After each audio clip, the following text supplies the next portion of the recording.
पुस्तक हिंदुत्व के पिछले एपिसोड में हम इसके फर्स्ट चैप्टर को कंप्लीट कर चुके हैं, जिसमें सावरकर के माध्यम से हमने जानने की कोशिश करी कि हिंदुत्व की विशिष्टता यानी कि खासियत क्या है। और इसी खासियत को समझाने के लिए सावरकर जो हैं वो शेक्सपियर के रोमांटिक नॉवल रोमियो जूलियट का सहारा लेते हैं कि किस तरीके से नाम की क्या महिमा होती है और आपका नाम जो है वो किस तरीके से धीरे धीरे करके आपके पूरे वजूद को रिफ्लेक्ट करने लगता है।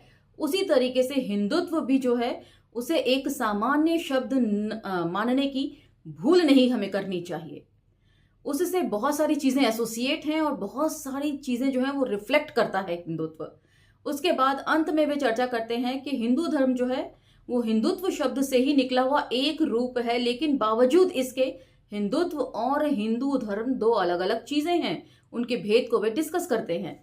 इसको इस तरीके से समझ सकते हैं कि यदि हिंदू धर्म जो है एक बहुत छोटा सा अम्ब्रेला है हिंदुत्व जैसे बड़े अम्ब्रेला का,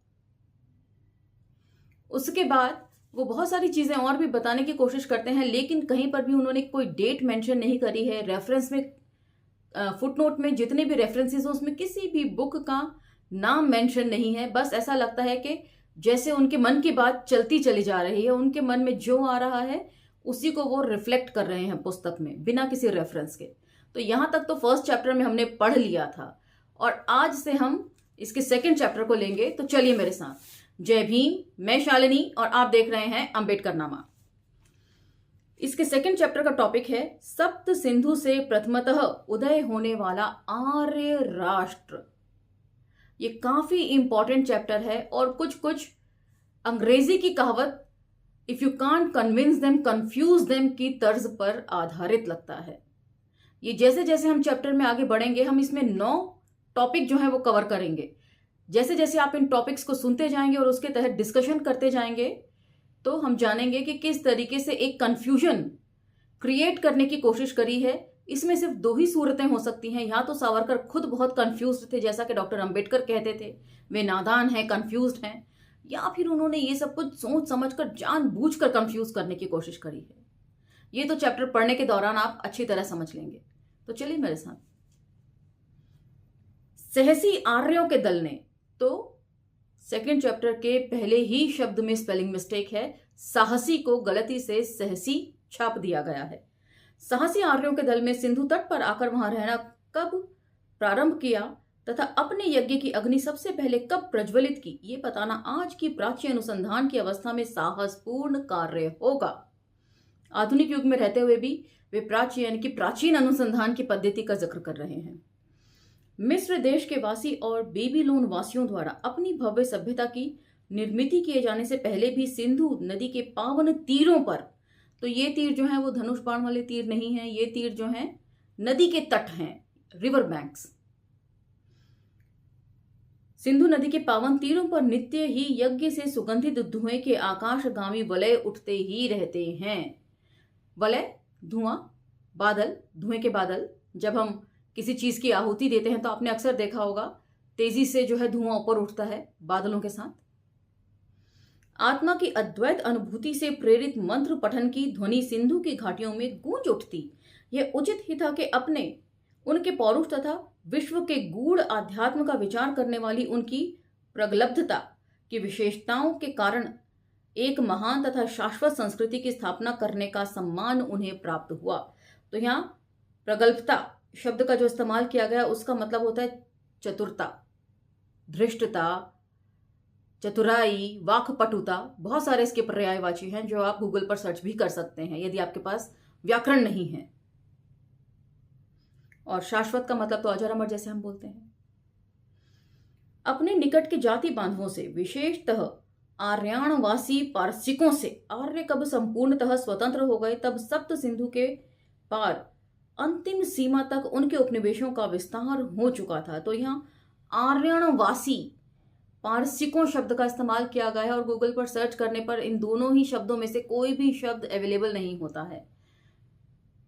पारसिकों की जगह पारसियों शब्द जो है वो रिफ्लेक्ट करता है गूगल भी। तो इसका क्या मतलब है? मैं तो इसका मतलब फारसी, अरबी और ईरानी से, जैसा कि गूगल बताता है पारसियों शब्द लिखने पर, उसी से लगा रही हूं।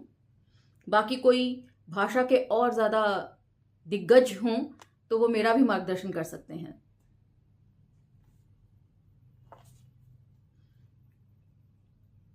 हम लोग एक स्वतंत्र राष्ट्र हैं, इस बात का पर्याप्त ज्ञान भी उन्हें हो चुका था। इसके अतिरिक्त इस राष्ट्र की सीमाएं भी निश्चित हो चुकी थीं। शरीर में फैले हुए ज्ञान तंतुओं के समान उस भूमि पर विरत रूप से प्रवाहित होने वाली उन पुष्टिदायक सप्त सरिताओं के कारण ही एक नए संगठित राष्ट्र का निर्माण हुआ था। उन नदियों के प्रति विद्यमान कृत भक्ति भाव के कारण ही आर्यों ने स्वयं को सप्त सिंधु कहलाना पसंद किया। तो अब यहां पर ये मैं आपको बता दूं कि सप्त सिंधु आखिर है क्या। सिंधु नदी के पार का जो इलाका था, अफगानिस्तान, पाकिस्तान और कुछ इलाका जो है पंजाब का, वो सब मिलाकर सप्त सिंधु कहलाता था, क्योंकि उस इलाके को 7 नदियां जो है वो सींचती थी। वे 7 नदियां कौन थी? सिंधु जिसमें मुख्य नदी थी, सिंधु, रावी, चिनाब, झेलम, व्यास, सतलुज और सरस्वती का जिक्र भी मिलता है। हालांकि आगे जाकर ये माना गया कि सरस्वती जो है वो पूरी तरह सूख चुकी है अब, इसलिए वो अब दिखाई नहीं देती। तो इन 7 नदियों का जिक्र मिलता है और इसी को सप्त सिंधु कहा गया है। और वहां पर रहने वाले जो लोग हैं वे सप्त सिंधु हैं। और यही सप्त सिंधु जो है वो आर्यों का सबसे पहला जो है स्थान रहा है, अपनी कॉलोनी बनाने का प्रारंभिक निवास स्थान समझ लीजिए। विश्व के ऋग्वेद जैसे प्राचीनतम ग्रंथ में वेदकालीन भारत को यही नाम दिया गया है। अभी बात हो रही है सिंधु नदी के पार के मुहाने की, और अभी उसको पूरा भारत बना के इंक्लूड कर लिया गया है। हमें ज्ञात है कि आर्य मुख्य रूप से कृषि करते थे। तो यदि आप राहुल सांकृत्यायन की वोल्गा से गंगा पढ़ेंगे तो वे इस बात की पुष्टि उसमें करते हैं कि ये लोग नहीं करते थे, जो यूरेशियंस थे उस जगह पर जो लोग रहते थे वो लोग खेती बाड़ी नहीं करते थे। इनफैक्ट उन्हें इस खेती बाड़ी के जो कॉन्सेप्ट है उससे ही हंसी आती थी कि ये क्या घटिया कॉन्सेप्ट है खेती बाड़ी करने का।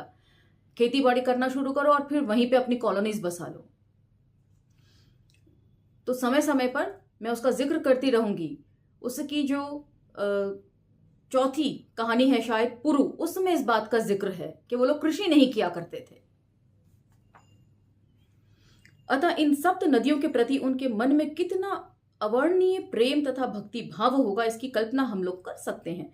इन नदियों में सर्वश्रेष्ठ या ज्येष्ठ नदी सिंधु को वे लोग राष्ट्र तथा संस्कृति का मूतिमंत प्रतीक मानते थे। तो यहां पर मूतिमंत शब्द लिखा है, ये संभवतः कोई स्पेलिंग मिस्टेक रही होगी। मूतिमंत शब्द भी जो है वो कहीं गूगल सर्च पर नहीं मिलता है।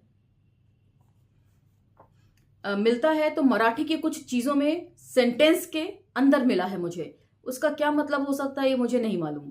तो भाषा वैज्ञानिक जो हैं मेरा मार्गदर्शन इस पुस्तक में काफी जगह कर सकते हैं, जिससे मेरा भी ज्ञान बढ़ेगा और जो हमारे श्रोता हैं उनका भी ज्ञान बढ़ेगा लगातार। बाकी मूर्तिमंत तो मिला है कि एकदम देवता मानकर उसका देवता की तरह जो मानवीकरण कर दिया जाता है, वो मतलब होता है इसका। इमा आपह शिवतमा इमा राष्ट्रस्य भेषजिः इमा राष्ट्रस्य वर्धमी रीमा राष्ट्रभृतोऽमृता। तो ये इसका आगे मतलब नहीं है। सप्त सिंधु के लिए आर्यों का भक्ति भाव अगला टॉपिक। भक्ति की दिग्विजयों की कालावधि में आर्यों को इन्हीं नदियों जैसे अनेक सुख समृद्धि वर्धक नदियों से लाभ हुआ है, परंतु जिन सप्त सिंधुओं ने उनके लिए स्वतंत्र राष्ट्र स्थापित किया और उनके नामों से प्रभावित होकर उनके पूर्वजनों ने उनकी राष्ट्रीयता तथा संस्कृति एकता की घोषणा की और उन्हें सप्त सिंधु नाम भी दिया। उस सप्त सिंधु के लिए आर्यों के मन में प्रेम तथा भक्ति भाव विद्यमान था। तो वे अपने आर्यों के लिए बात कर रहे हैं कि आर्यों के जो पूर्वज थे उन्होंने किस तरीके से लड़ाइयां लड़ी और उस इलाके को जीता फाइनली, और वहीं पर वो लोग रह गए, बस गए, और आगे आने वाली जो जनरेशन थी उसका जो मोह था और जो प्रेम था अपने पूर्वजों के प्रति और उस जगह के प्रति जिसको एक्वायर करने के लिए उनके पूर्वजों ने अपने प्राण दिए। तब से आज तक सिंधु अर्थात हिंदू किसी भी स्थान पर क्यों ना हो, वे चाहते हैं कि उनके पापों का विनाश होकर आत्मशुद्धि हो। इसलिए सप्त सिंधुओं का सानिध्य उन्हें प्राप्त होना रहे, होता रहे को होना रहे लिखा है। तो काफी सारी जगह पर इसमें स्पेलिंग मिस्टेक्स भी हैं। खैर, ये मेरिटोरियस व्यक्ति का लिखा हुआ है, मैं इसमें कुछ और ज्यादा कहने की गुंजाइश तो है नहीं। इसलिए अत्यधिक भक्ति भाव से वह उन 7 नदियों शतद्रुप यानी कि सतलुज, रावी, चिनाब, वितस्ता यानी कि झेलम, गंगा, यमुना, सरस्वती का स्मरण करता है। तो यहां पर इन्होंने गंगा यमुना भी जोड़ दिया है। और जबकि आप गूगल पर सर्च करेंगे सप्त सिंधु के बारे में तो जितनी भी साइट्स खुलेंगी उन सब में एक ही चीज लिखी हुई है। उन सब में किसी में भी गंगा यमुना का कोई जिक्र नहीं लिखा हुआ है। 7 नदियों में जो मैं पहले एक्सप्लेन कर चुकी हूं वही 7 नदियां एक बार फिर बता देती हूं। सिंधु, झेलम, रावी, चिनाब, व्यास, सतलुज और सरस्वती। आप जरूर सर्च कीजिएगा। परिचित राष्ट्र हम लोगों को सिंधु अथवा हिंदू नाम से ही जानते थे। यहां किसी संदेह के लिए कोई स्थान नहीं है, कोई स्थान नहीं है संदेह के लिए। जबकि पूरे आर्टिकल में वे जो हैं कोई भी प्रामाणिकता के साथ उन्होंने बात नहीं रखी। ऐसा होता है, ऐसा हो सकता है, ऐसा माना जा सकता है, ऐसे करके वे बात रख रहे हैं। प्रामाणिक तौर पर वे आर्टिकल में कुछ भी नहीं कह रहे हैं कि ऐसा ही है, ऐसा ही होना चाहिए, ऐसा ही हुआ है, ऐसा कुछ भी नहीं कह रहे हैं। हो सकता है, ऐसा हुआ होगा, सब कुछ जो है वो एज्यूम कर रहे हैं अपने हिसाब से। कोई रेफरेंस नहीं है, कुछ नहीं है। सिर्फ नदियों के नाम जो ऋग्वेद में लिखे गए हैं, आज अपभ्रंश रूप में उन्हें किस नाम से बुलाया जाता है, सिर्फ वही रेफरेंस में है। तो आज का ये एपिसोड हम यहीं समाप्त करते हैं और अगले एपिसोड में मैं फिर हाजिर हो जाऊंगी आपके सामने नेक्स्ट टॉपिक लेकर, जो है संस्कृत के सिंधु का प्राकृत में हिंदू हो जाता है। इसी के साथ मुझे आज्ञा दीजिए। लेकिन अंबेडकर नामा को लाइक, शेयर, सब्सक्राइब करते रहिए और मुझे ये जरूर बताइए कि आपको ये वीडियोस कैसे लग रहे हैं। थोड़ी कंफ्यूजन इनमें जरूर है, लेकिन फिर भी मेरी पूरी कोशिश रहेगी कि मैं उस कंफ्यूजन को आने ना दूं। इसी के साथ मुझे आज्ञा दीजिए। मिलते हैं अगले एपिसोड में। धन्यवाद।